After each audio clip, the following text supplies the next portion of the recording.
Palavra da Verdade, com Hernandes Dias Lopes. E convido você para abrir sua Bíblia comigo em Gênesis, capítulo 21, versos de 1 a 21. Gênesis, capítulo 21, versos 1 a 21.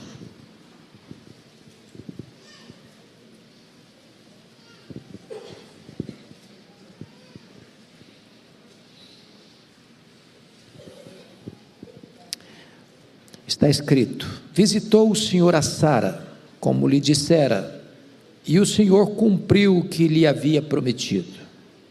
Sara concebeu e deu à luz um filho a Abraão, na sua velhice, no tempo determinado de que Deus lhe falara. Ao filho que lhe nasceu, que Sara lhe dera à luz, pôs Abraão o nome de Isaque. Abraão circuncidou a seu filho Isaque, quando este era de 8 dias, segundo Deus lhe havia ordenado. Tinha Abraão 100 anos, quando lhe nasceu Isaque, seu filho. E disse Sara: Deus me deu motivo de riso, e todo aquele que ouvir isso vai rir-se juntamente comigo. E acrescentou: quem teria dito a Abraão que Sara amamentaria um filho? Pois na sua velhice lhe dei um filho. Isaque cresceu e foi desmamado. Nesse dia em que o menino foi desmamado, deu a Abraão um grande banquete. Vendo Sara que o filho de Agar, a egípcia, o qual ela dera à luz a Abraão, caçoava de Isaque, disse a Abraão: rejeita essa escrava e seu filho, porque o filho dessa escrava não será herdeiro com Isaque, meu filho. Pareceu isso muito penoso aos olhos de Abraão por causa de seu filho. Disse, porém, Deus a Abraão: não te pareça mal por causa do moço e por causa da tua serva. Atende a Sara em tudo o que ela te disser, porque por Isaque será chamada a tua descendência. Mas também do filho da serva farei uma grande nação, por ser ele teu descendente. Levantou-se, pois, Abraão de madrugada, tomou pão e um odre de água, pô-los às costas de Agar, deu-lhe o menino e a despediu. Ela saiu andando errante pelo deserto de Berseba. Tendo-se acabado a água do odre, colocou ela o menino debaixo de um dos arbustos, e afastando-se, foi sentar-se defronte, à distância de um tiro de arco, porque dizia: assim não verei morrer o menino. E sentando-se em frente dele, levantou a voz e chorou.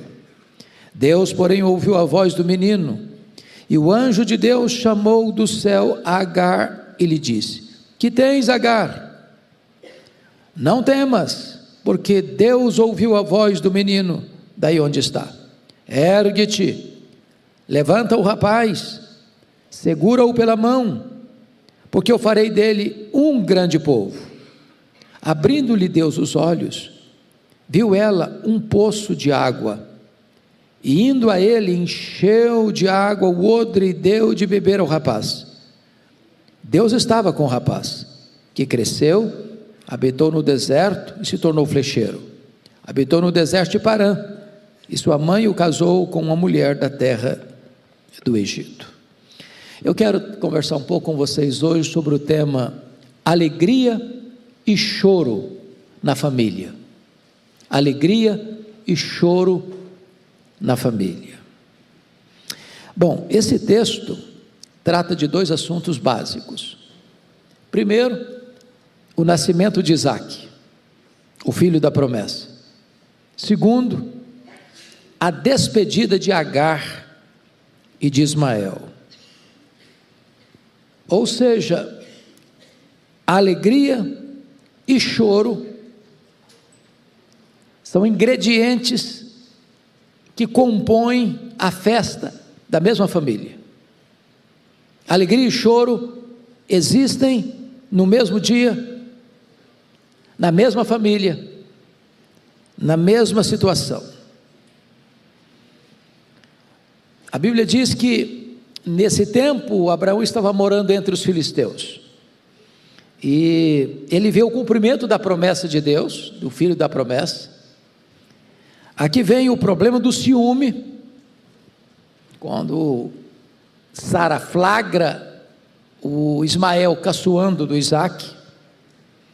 Aqui você vê a instrução divina, dizendo para Abraão: atende a Sara, faça o que ela está mandando, pode pedir a serva, o filho dela, porque a tua descendência será em Isaac, não em Ismael.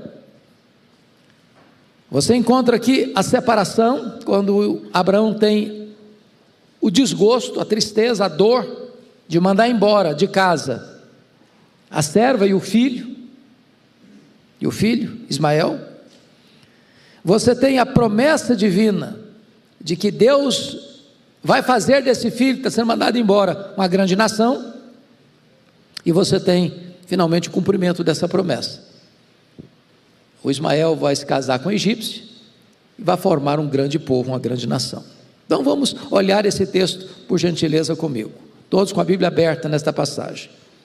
A primeira coisa de destaque aqui é a alegria do nascimento. A alegria do nascimento. Vejam vocês, que Deus havia chamado Abrão, ele morava em Ur dos Caldeus, na Mesopotâmia, uma terra idólatra, e ele sai de lá, vai para o norte, para Harã, e ali de Harã ele sai para uma terra que ele não conhecia, que Deus havia prometido, e ele é casado com Sarai. Eu vou usar o nome Sarai. Abraão, vocês conhecem bem a mudança de nome, para não ficar trocando de nome toda hora. Então ele sai, o Abraão, com Sara. A Sara era meio irmã dele, pais iguais, mães diferentes, e os acompanha Ló. Então eles caminham sem saber para onde vão. Abraão tem 75 anos de idade, e Deus prometeu que ele seria pai de muitas nações. O problema todo é que a mulher dele, a Sara, era estéril. Ele tem 75 anos, a Sara tem 65. E a promessa de Deus está de pé, mas o tempo da pressa fica angustiante para Sara. Quando Abraão está com 86 anos, ou seja, já tem 11 anos que Deus fez a promessa, e a promessa não tinha se cumprido, a Sara tomou uma decisão: olha, nós vamos ter que dar uma mãozinha para Deus, porque se deixar só com ele a coisa não vai funcionar. Eu estou agora parafraseando a Sara. Então você vai fazer o seguinte, Abraão: eles já tinham estado no Egito, por erro de Abraão, mentiu no Egito, dizendo que Sara era irmã dele, para que ela não fosse para o harém do faraó, e depois a coisa foi descoberta, ele foi repreendido por Faraó. O Faraó deu muitas riquezas para ele, e dentre as muitas coisas que receberam no Egito, a Sara recebeu uma serva, uma escrava, chamada Agar. Então, trazem Agar. Agar agora é a secretária doméstica da casa. Então, Sara diz para Abraão o seguinte: olha, vamos fazer o seguinte, você vai coabitar com Agar, para suscitar um descendente, um filho. Esse filho não vai ser dela, vai ser meu. É barriga de aluguel. Então, o Abraão, que deveria ter confrontado a Sara e não concordado com a Sara, e alertado a Sara: olha, Sara, Deus fez uma promessa. Promessa de Deus e a realidade é a mesma coisa. Promessa de Deus não falha. Mas não, ele fraquejou também, como Sara. Coabitou com Agar, e nasceu Ismael. Agora, quando Abraão tem 99 anos, Deus aparece para eles: olha, vou cumprir a promessa. O Abraão riu.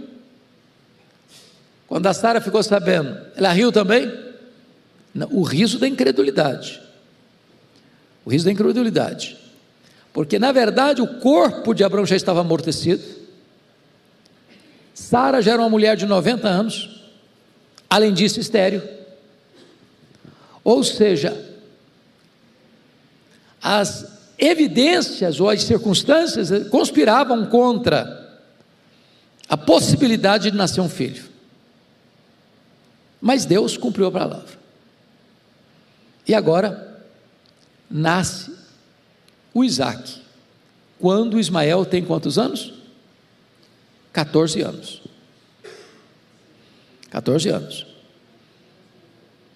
Agora pense comigo no drama para Agar, no drama para Ismael, porque na cabeça da Agar, durante 14 anos, o filho dela era o único filho que Abraão tinha. Era o filho que haveria de dar prosseguimento à família, com tantas e ricas promessas. Abraão era um homem muito rico, um único herdeiro. Quando o menino está fazendo planos na adolescência, nasce o Isaac, um banho de água fria. No futuro de Ismael, nos sonhos de Agar. Então, o texto vai nos informar,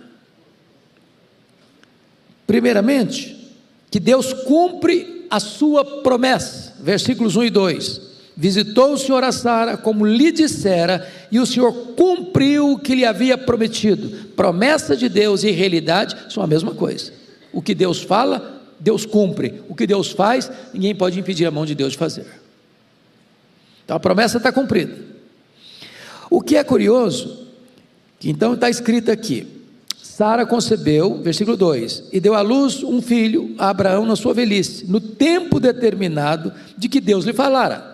Agora preste atenção nisso, a promessa de Deus se cumpre não no tempo que eu quero, que eu espero, mas no tempo de Deus. Por uma pressa nasceu Ismael. O fato de ter nascido Ismael, de ter arranjado um bebê de proveta e uma barriga de aluguel, não anula a promessa está de pé. Então, no tempo oportuno, Deus cumpriu a promessa. Versículo 3: ao filho que lhe nasceu, que Sara lhe dera à luz, pôs Abraão o nome de Isaac. Mas quem escolhe o nome Isaac? É Abraão? Resposta: não. Quem escolhe o nome Isaac? Vai lá comigo para o capítulo 17.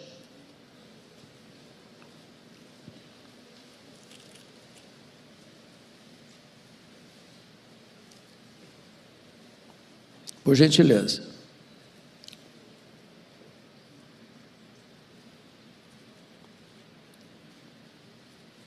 Versículo 19. Deus lhe respondeu: de fato Sara, tua mulher, te dará um filho, e lhe chamarás Isaac. Quem escolhe o nome de Isaac? Deus.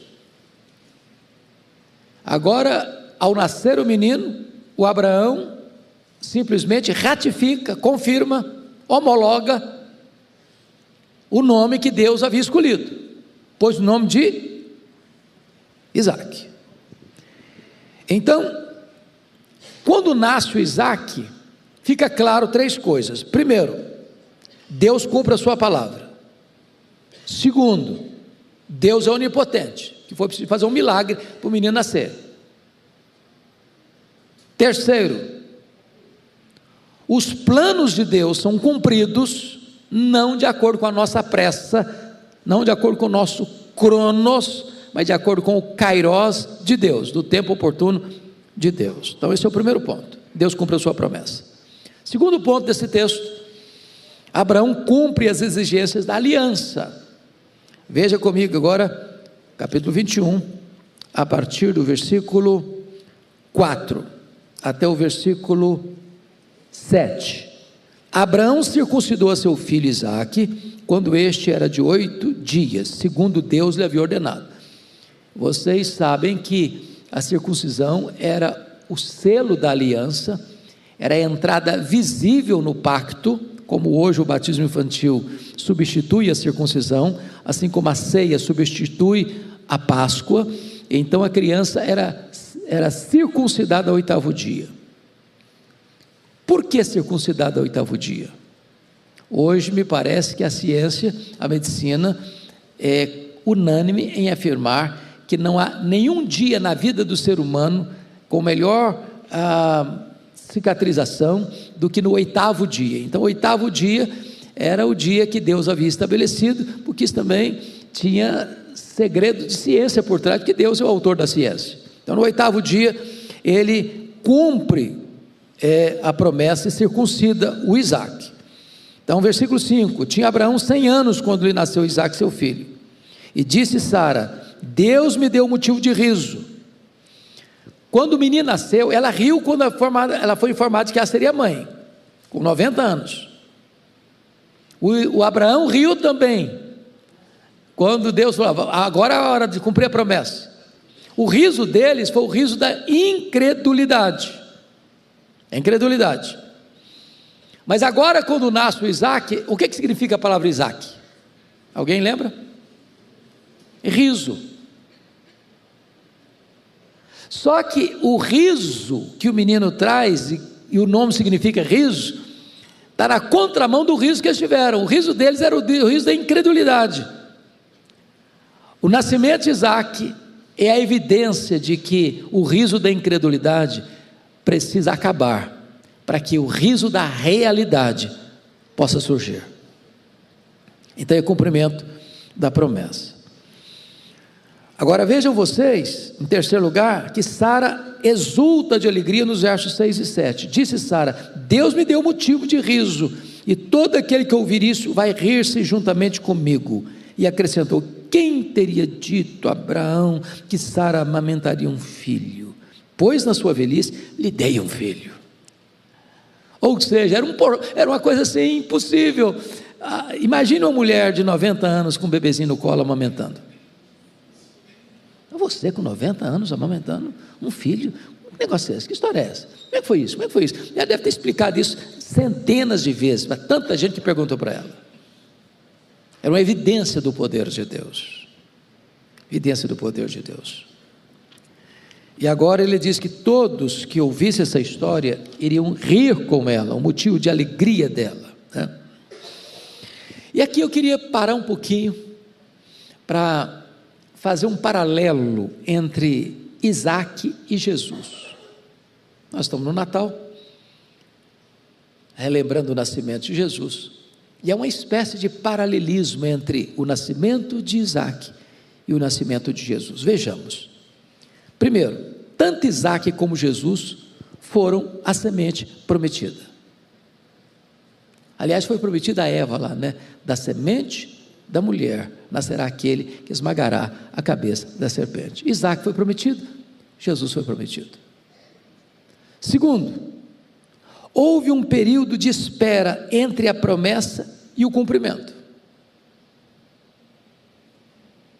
Quando ninguém mais acreditava que Abraão pudesse gerar um filho, corpo amortecido, conforme está escrito em Romanos 4, e a mulher já idosa e estéril, uma grande espera. Para a chegada do Messias, houve também uma grande espera. A Sara já não podia ser mãe, porque era velha e estéril. A Maria não podia ser mãe, porque era nova demais, não estava casada. Foi um milagre. Terceiro aspecto: quando Sara ouviu a promessa do nascimento de Isaque, ela riu e perguntou como isso poderia acontecer, uma vez que era velha demais. Gênesis 18:13. Qual foi a resposta do anjo para Sara? Acaso para o Senhor a coisa demasiadamente difícil? Gênesis 18:14. Quando o anjo Gabriel chegou a Nazaré para comunicar a Maria que ela seria mãe do Salvador, qual foi a pergunta dela? Como pode ser isto? Eu não sou casada ainda, eu sou noiva. Eu nunca coabitei com homem algum. E qual foi a pergunta do anjo, ou qual foi a afirmação do anjo para ela? Nada é impossível para Deus. Olha o paralelo aí. Quarto lugar, os nomes das crianças eram simbólicos. Isaque, riso. Jesus, o Salvador. E foram dados tanto para Isaque quanto para Jesus antes deles nascerem. Então tem esse outro paralelo aqui. Quinto paralelo: o nascimento de ambos aconteceu no tempo determinado por Deus, não no tempo que os homens queriam ou esperavam. Sexto paralelo: tanto o nascimento de Isaac como o nascimento de Jesus requereu um milagre, como já foi dito aqui. Uma era velha demais, outra era nova demais. Uma era casada, mas era estéril. A outra não era casada, mas Deus operou nela o milagre do Espírito Santo. Último lugar, sétimo paralelo: tanto o nascimento de Isaac quanto o de Jesus foram motivo de alegria, não só para suas respectivas mães, mas o riso da alegria estende-se a outras pessoas. E você e eu estamos aqui hoje com alegria, porque a mensagem do anjo para os pastores é esta: eis que vos trago boa nova de grande alegria, e que o será para todo o povo, é que hoje vos nasceu na cidade de Davi o Salvador, que é Cristo o Senhor. Bom, então vamos ao segundo ponto da mensagem: a dor da despedida. Veja comigo os versos 8 e 10. Isaac cresceu e foi o quê? Desmamado. Nesse dia em que o menino foi desmamado, deu a Abraão um grande banquete. Meus irmãos, eu leio isso aqui, torno a ler de novo, leio outra vez. Falei, gente, eu não me lembro de ter lido qualquer personagem da história que, uma vez desmamado, se desse um grande banquete. Pelo menos a nossa cultura não tem isso, tem? Você celebra o nascimento, né? Depois você celebra 15 anos das meninas. Homem não tem tanta firula, não tem festa para homem com 18, né? Mas para menina tem de 15. Depois celebra casamento, depois celebra o nascimento dos filhos, a data de aniversário. Mas não conheço ninguém que faz um grande banquete porque o menino foi desmamado. Isso é o que dá, né? Ter filho aos 100 anos. Os estudiosos dizem que o menino amamentava 3 anos. Então quero fazer essa conta com vocês e fazer a seguinte pergunta: se o Isaac foi desmamado com 3 anos, quantos anos tinha o Ismael? 17 anos. 17 anos. Então, vamos ver aqui. Versículo 9. Vendo Sara que o filho de Agar, a egípcia, o qual ela dera à luz a Abraão, caçoava de Isaque. E a palavra caçoava é uma palavra muito, muito, muito interessante. E a ideia aqui é tratar de forma maldosa.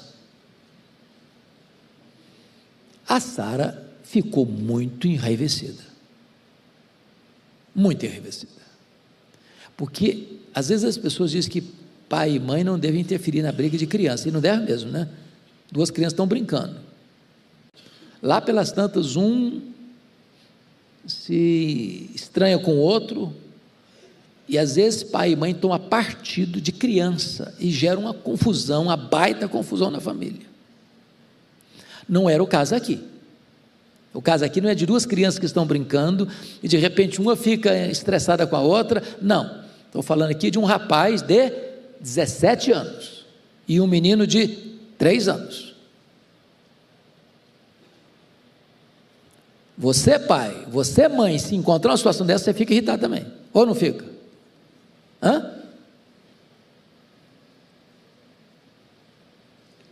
E aqui vem o segundo ponto, que a crise é gerada, vejam vocês, que a crise muitas vezes é gerada em meio à celebração da vida, num dia de festa, num dia de um grande banquete. Responda aí para mim, você já foi a alguma festa e durante a festa o clima azedou? Já viu isso acontecer? Olha o constrangimento. Os convidados, imagina os convidados. De repente, o sorriso vai embora do rosto. De repente a família começa a ficar extremamente constrangida com os convidados, porque um grande banquete é um grande banquete. Um grande banquete tem muitos convidados, tem muitos hóspedes. O anfitrião preparou muita provisão. E de repente tudo que você bota na boca fica com gosto amargo. Já não tem mais graça. Já não dá mais para fulano, seja bem-vindo, ô fulano, seja bem-vindo, que bom que você veio na minha festa, que legal, você apareceu, que legal, não tem nada de legal, não tem nada de ser bem-vindo, mas acabou tudo, perdeu a graça, clima não tem mais para festejar.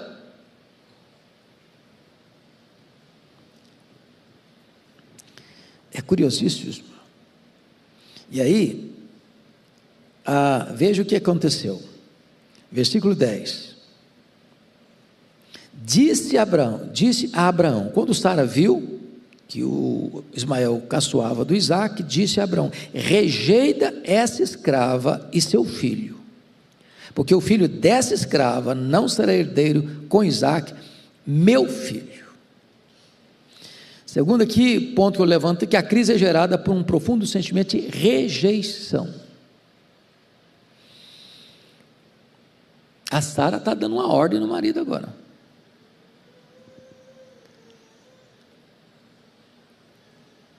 Quando Sara deu uma ordem para o marido, coabita com Agar, ela estava errada. O Abraão, ao fazer a vontade dela, estava também errado. E as consequências foram trágicas. Mas agora, a rejeição vai passar por um outro ângulo que eu vou clarear daqui a pouquinho. Mas eu quero aqui só despertar esse ponto aqui: rejeita essa escrava. E penso eu que não tem nenhuma atitude mais terrível e dolorosa de machucar uma pessoa do que o sentimento de rejeição. A rejeição desarticula a saúde psicológica. A rejeição provoca uma desestabilização psicossomática. A rejeição joga a autoestima lá no fundo do poço e produz uma espécie de sentimento de monturo existencial. Começa aqui o gosto amargo de se sentir descartável diante da vida. Em outras palavras, é o abraço que não pode dar, é o beijo que não é recebido, é o telefonema que é desligado na cara, é a dor de não ser mais amado. Terceiro, a crise é gerada quando o outro é tratado como sujeito indefinido da história. Rejeita essa escrava, essa é um sujeito indefinido, agora não tem nome, agora não é Agar, agora não é gente, agora é um objeto descartável. Essa é a linguagem do desprezo humano. Ela usa essa escrava, ela usa seu filho, porque o filho dessa escrava não será herdeiro com meu filho. Quarto lugar, a crise é gerada quando a pessoa despedida se sente sem direito, sem vez e sem voz. Rejeita essa escrava, agora é escrava.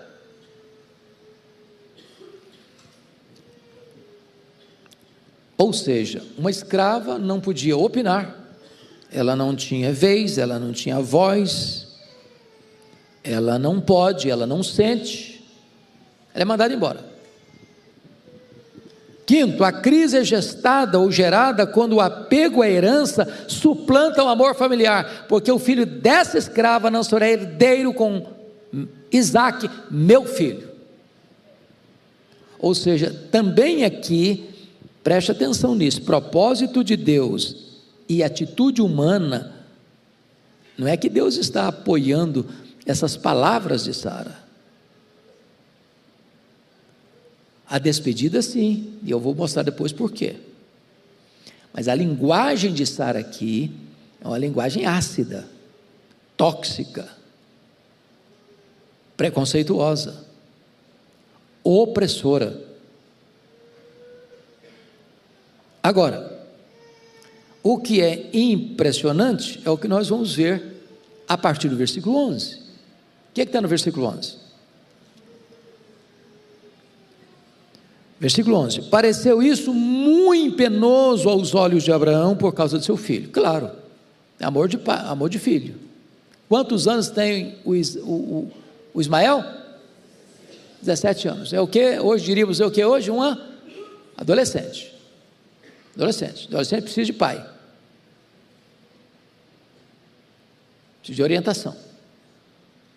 Então, para Abraão foi muito penoso, muito penoso. E a palavra penoso, para vocês terem uma ideia, significa no hebraico sacudido violentamente. Você já viu na sua casa, quando a janela está aberta e vem um vento muito forte, as cortinas esvoaçam para lá e para cá? Essa é a palavra no hebraico. O coração de Abraão era como uma cortina esvoaçada pelo vendaval. Não foi fácil para ele tomar essa decisão. É por isso que o verso 12 diz assim: disse, porém, Deus a Abraão. Veja que o porém está na contramão do sentimento dele. Não pareça isso mal por causa do moço e por causa da tua serva. Atende a Sara em tudo o que ela te disser. Por quê? Porque por Isaque será chamada a tua descendência. Olha a promessa: mas também do filho da serva farei uma grande nação, por ser ele teu descendente. Olha a atitude de Abraão: levantou-se, pois, Abraão, rapidamente, prontamente, imediatamente, sem adiar, sem questionar, sem pestanejar. Levantou-se, pois, Abraão, de madrugada, tomou o pão e um odre de água, pô-los às costas de Agar, deu-lhe o menino e a despediu. A pergunta é: por quê que Agar está sendo despedida? Por que não podem coexistir? Por que Agar não tem uma tenda do lado da tenda da Sara? Por que o Ismael não cresceu junto com Isaque? O que isso tem a ver com a história? O que isso tem a ver com o futuro? Então vamos dar uma olhadinha? Abra sua Bíblia comigo lá, depois a gente volta aqui, lá em Gálatas, capítulo 4. Gálatas capítulo 4, isso tem um significado espiritual. Eu não sei exatamente se Sara, se Abraão alcançaram tudo isso, mas isso tinha uma representação espiritual na história da igreja. Abra em Gálatas 4, versos 21 a 31. Abriram aí? Gálatas 4? Vai aparecer aí no quadro, então nós vamos ler. Dizei-me vós os que quereis estar sob a lei, acaso não ouvis a lei? Pois está escrito que Abraão teve 2 filhos, um da mulher escrava e outro da mulher livre. Mas o filho da escrava nasceu segundo a carne, o da livre, mediante a promessa. Estas coisas são alegóricas, preste atenção aqui, estas coisas são alegóricas, os 2 filhos, o filho da escrava e o filho da mulher livre, porque estas mulheres são 2 alianças, Agar e Sara. Uma na verdade se refere ao Monte Sinai, que gera para a escravidão, esta é Agar. Ora, Agar é o Monte Sinai, na Arábia, e corresponde a Jerusalém atual, a Jerusalém terrena, que está em escravidão com seus filhos. Mas a Jerusalém lá de cima, celeste, é livre, a qual é nossa mãe, porque está escrito: alegra-te, ó estéril, que não dás à luz, exulta e clama, tu que não estás de parto, porque são mais numerosos os filhos da abandonada do que os que tem marido. Vós, porém, irmãos, agora está aplicando, sois filhos da promessa, como Isaque. Como, porém, outrora, o que nascera segundo a carne, que é Ismael, perseguiu ao que nasceu segundo o Espírito, que é Isaque, assim também agora, ou você está falando para a igreja, que que está sendo atacada, que está sendo perseguida pelos judaizantes, representando a velha aliança, representando o Sinai, representando a Jerusalém terrena, atacando aos que são filhos da promessa, da Jerusalém celeste. Versículo 28, vós porém irmãos sois filhos da promessa, como Isaque, como porém outrora o que nascera segundo a carne perseguia o que nasceu segundo o Espírito, assim também agora, contudo, que diz a Escritura? Lança fora a escrava e seu filho, porque de modo algum o filho da escrava será herdeiro com o filho da livre, e assim irmãos somos filhos não da escrava, e sim da livre. Ele está falando de duas mulheres, de dois filhos. Ele está falando de duas alianças, da velha aliança e da nova aliança. Ou seja, para que a nova aliança se estabeleça, a velha aliança tem que acabar. Para que você seja livre, a escravidão tem que terminar. Então, essas duas mulheres, esses dois filhos, são uma alegoria daquilo que haveria de acontecer ao longo da história da igreja. Mas abra aí um outro texto, só para a gente fechar esse assunto. Romanos capítulo 9, por favor.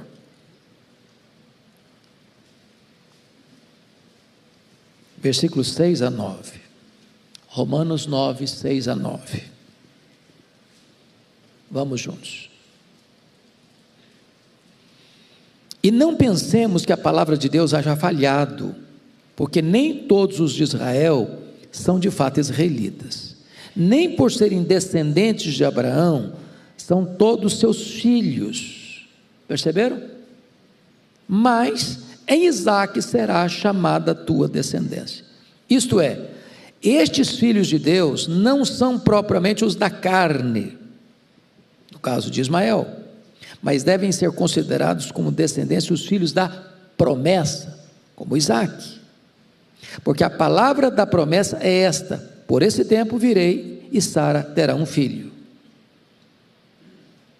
Perceberam por que Deus disse para Abraão: não fica o seu coração esvoaçado como uma cortina ao vento, atende em tudo que Sara falou, despede a Agar, despede a Ismael, porque isso tem um significado espiritual.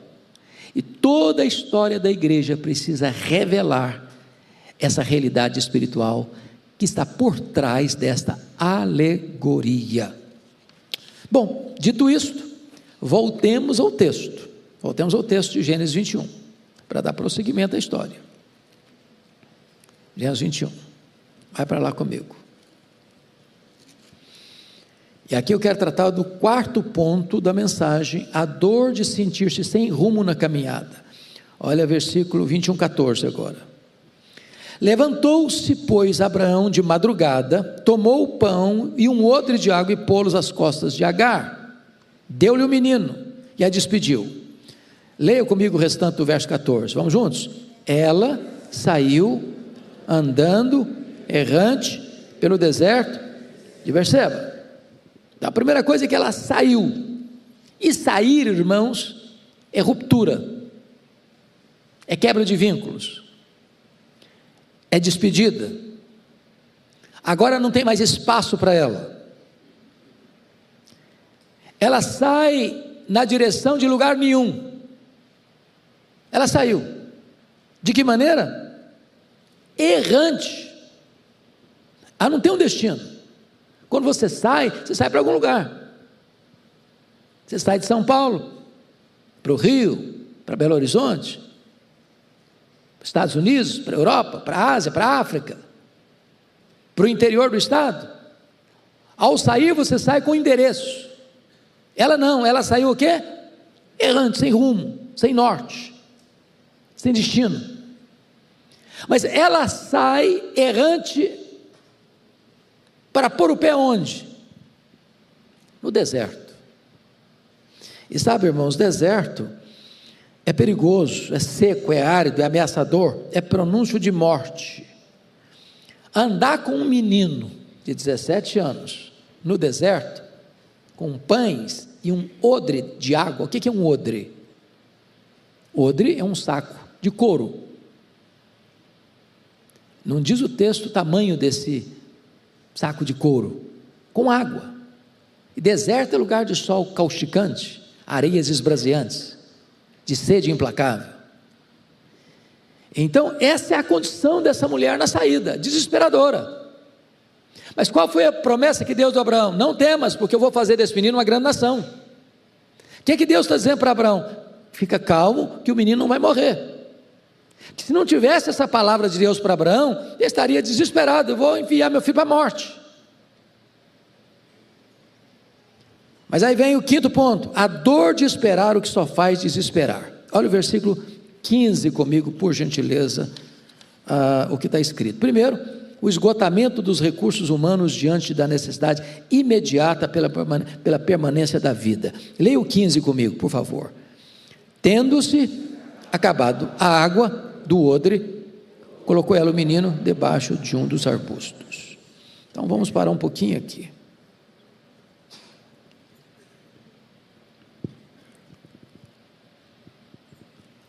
O que significa acabar a água no deserto?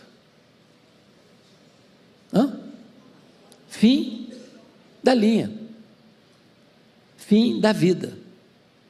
Ninguém consegue ficar num deserto sem água.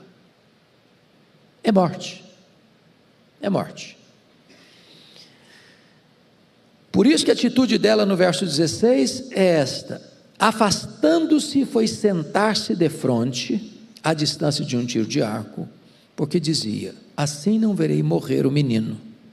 E sentando-se em frente dele, levantou a voz e chorou. Você não encontra uma palavra de Agar até agora. A Bíblia omite, o narrador bíblico omite os sentimentos dela, ao ser despedida, ao ser descartada, ao ser mandada embora, a ter como herança da grande riqueza que o Abraão tinha, alguns pães e um odre d'água. A Bíblia não fala nada do que ela sentiu. Ela era uma escrava, não tem direito, não tem vez, não tem voz. E ela caminha certamente por um longo período, até esgotar a última gota d'água do odre. Os recursos estão terminados, a esperança morreu. E diz a Bíblia que ela bota o menino debaixo de um arbusto, como fosse o CTI, uma cama de um doente terminal, e ela senta. E não diz a Bíblia que ela ora, não diz a Bíblia que ela reclama, não diz a Bíblia que ela grita, só diz a Bíblia que ela fez o quê? Chorou. É a voz eloquente do desespero. Quando ela deve ter pensado e rondado o coração dela, tudo acabou. Tudo acabou. É a voz que só faz desesperar. Mas agora, louvado seja Deus, nós vamos encontrar o final lindo dessa história. A dor é curada. Não, antes disso, por favor, eu preciso ler o versículo 17. A incapacidade de ver Deus nas situações mais desesperadoras da vida. Por favor, leia comigo o versículo 17. Esse versículo é tão importante. Vamos juntos? Deus, porém, ouviu a voz do menino. E o anjo de Deus chamou do céu Agar e lhe disse: que tens, Agar? Não temas, porque Deus ouviu a voz do menino. Daí onde está? E eu pergunto: onde está a voz do menino? Não está registrada. A Bíblia não diz. O que o menino disse? Eu não sei. Talvez diz: mamãe, me ajude. Mamãe, estou morrendo. Ou talvez nem isso. Talvez ele não tivesse força para gritar. Talvez ele estivesse no estertor da morte, lábios rachados, talvez apenas balbuciando no que ele pensou, as últimas palavras da vida. Que coisa incrível! Deus escuta até gemido. Deus escuta até pensamento. Deus escuta a voz que não foi articulada. O que tem do lado de cá? Uma mãe chorando. O que tem de lado de lá? Um filho morrendo. O que tem acima? O Deus Todo-Poderoso, capaz de reverter uma situação humanamente irremediável.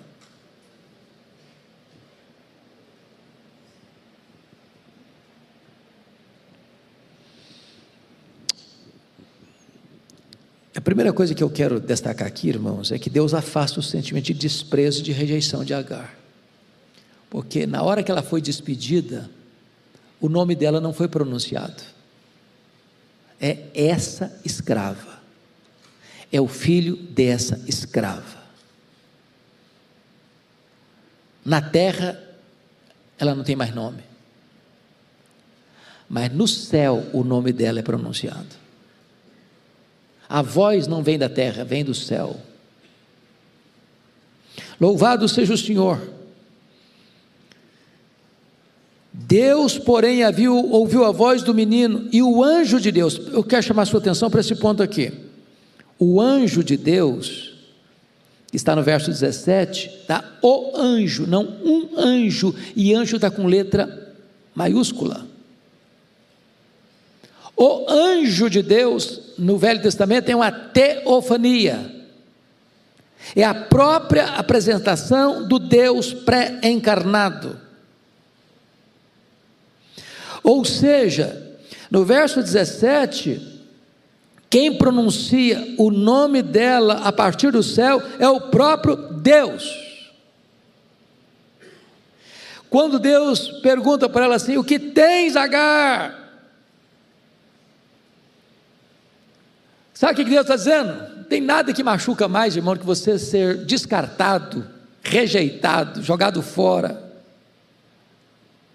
e você não ter direito nem de vez, nem de voz, de falar nada. Está com o peito abafado. O que Deus está falando para ela? Desabafa, filha, põe para fora.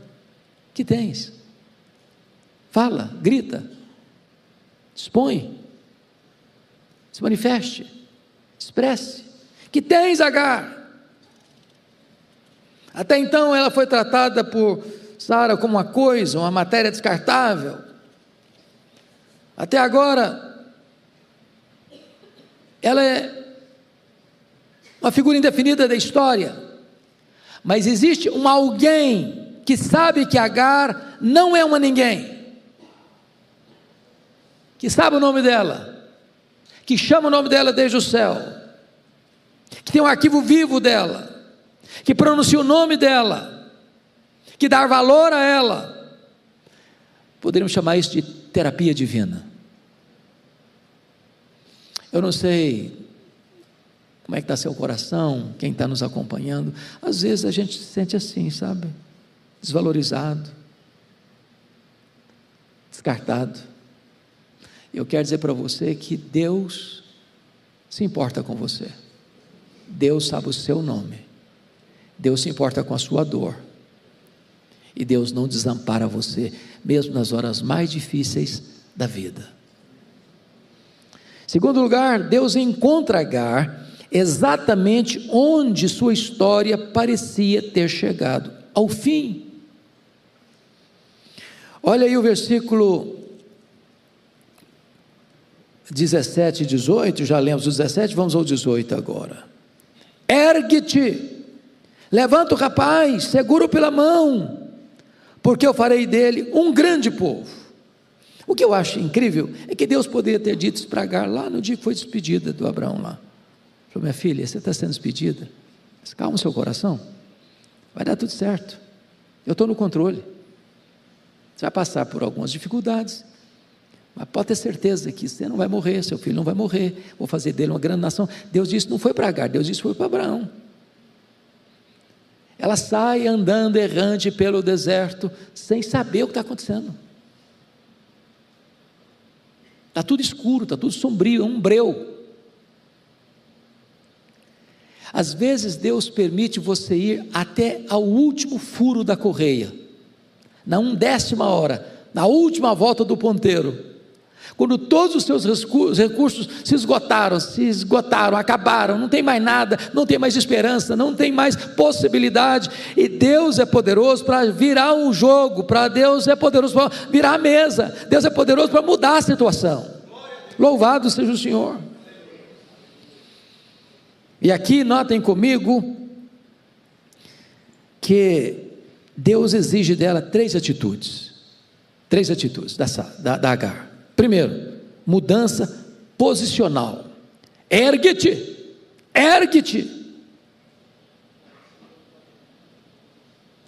Porque às vezes a postura física, irmãos, é um resultado da postura emocional.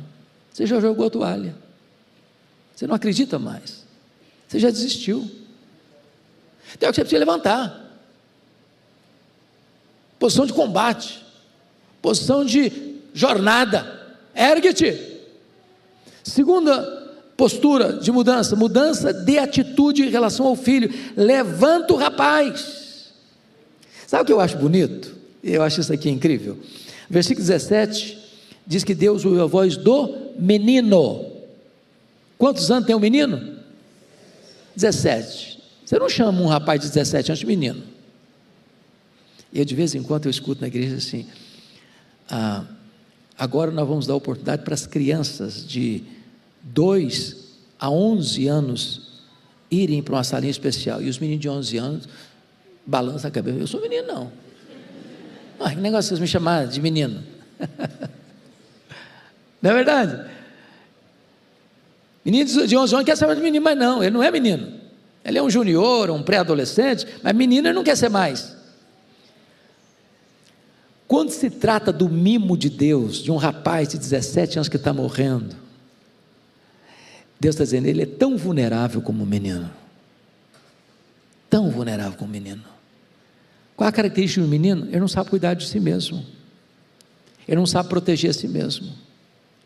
Entregue a si mesmo, ele é vulnerável demais. Mas qual é a palavra da mãe agora? Para a mãe não é menino. Ergue-te. E faz o quê?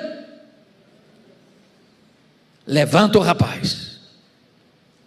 Levanta o rapaz. 17 anos é um rapaz. Está na hora de você e eu, pai e mãe, avô e avó, levantarmos aqueles que Deus nos deu. Primeiro você levanta, depois você levanta seus filhos. A atitude primeira é do pai e da mãe. Levanta-te. E levanta o rapaz. Levanta a moça. Terceira mudança de atitude em relação ao futuro. Olha aí o versículo 18. Porque eu farei dele um grande povo. Em vez de uma sepultura, uma grande nação. Louvado seja o Senhor. Terceiro lugar, Deus providencia escapes milagrosos para Agar, quando seus recursos estavam falidos. Leia o verso 19 comigo, a uma só voz, toda a igreja. Abrindo-lhe Deus os olhos, viu ela um poço de água, e indo a ele, encheu de água o odre, e deu de beber ao rapaz. Eu acho isso aqui impressionante, porque o texto diz que Deus não abriu um poço, Deus abriu os olhos dela. E eu não sei se o poço já existia, ou se Deus abre um poço na hora, mas não adianta abrir um poço sem primeiro abrir os olhos. É a mesma história lá do Eliseu e do servo dele, do Geazi. Ele olha e o que é que ele vê? Um exército inimigo. O que ele vê? Ameaça. O que ele vê? Prelúdio da morte. E Deus diz, Eliseu orou e disse: Deus, abra os olhos dele, para ver o que os olhos humanos não podiam ver. Um exército poderoso de Deus acampado ao redor. Tem hora, irmãos, que nós precisamos ter os olhos abertos por Deus, porque a providência de Deus resolve o problema bem pertinho de nós, e às vezes se nós não tivermos olhos abertos, não vamos ver a providência de Deus. O que eu estou lhe dizendo nesta manhã é que Deus pode reverter a situação e criar um fato novo, que onde tinha sentença de morte, tem provisão para a vida. Louvado seja o Senhor. Finalmente, irmãos, finalmente, quarto lugar, Deus cuida do futuro de Agar, enquanto ela pensava que só tinha passado. Olha os versos 20 e 21 comigo, todos juntos, a uma só voz, vamos ler.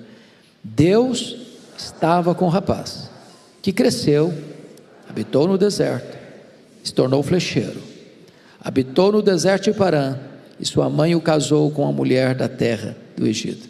Ela era egípcia, casou com a moça da terra do Egito, ficou na família. Parecia que era o fim, e era apenas o começo de uma grande história, de um grande livramento, de uma grande providência. Eu encerro dizendo a você que este Deus, que conhecia Agar, que chamou pelo nome de Agar, que reverteu o diagnóstico sombrio de Agar, é o mesmo Deus que você e eu adoramos. Ele é o mesmo ontem, Ele é o mesmo hoje, para sempre o mesmo. O que Ele fez, Ele faz e fará, porque Ele é imutavelmente o mesmo Deus todo-poderoso, misericordioso, e que quando chegamos ao fim da linha, ao fundo do poço, Ele ainda tem solução para a nossa vida. Vamos ficar em pé e vamos orar.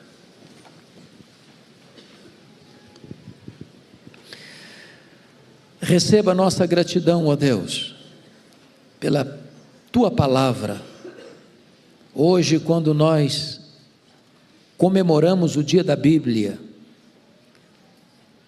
e quando hoje abrimos a Bíblia, e quando hoje lemos a Bíblia, e quando hoje meditamos na Bíblia, nós encontramos um tesouro inesgotável, uma mina que quanto mais se cava, mais tesouros aparecem. Ah, Deus, abre os olhos da nossa alma, para vermos a grandeza da Tua bondade, e rogamos-te, Senhor, para que diante das lutas, dos desafios, dos encontros e desencontros, das alegrias e choros na família, possamos encontrar em Ti alento para o nosso coração, resposta para as angústias da nossa alma, e que possamos confiar que mesmo quando não vemos uma saída, Tu tens uma saída, mesmo quando o cenário está totalmente escuro, Tu acendes a lâmpada da Tua providência. Louvado seja o Teu nome, em nome de Jesus, amém.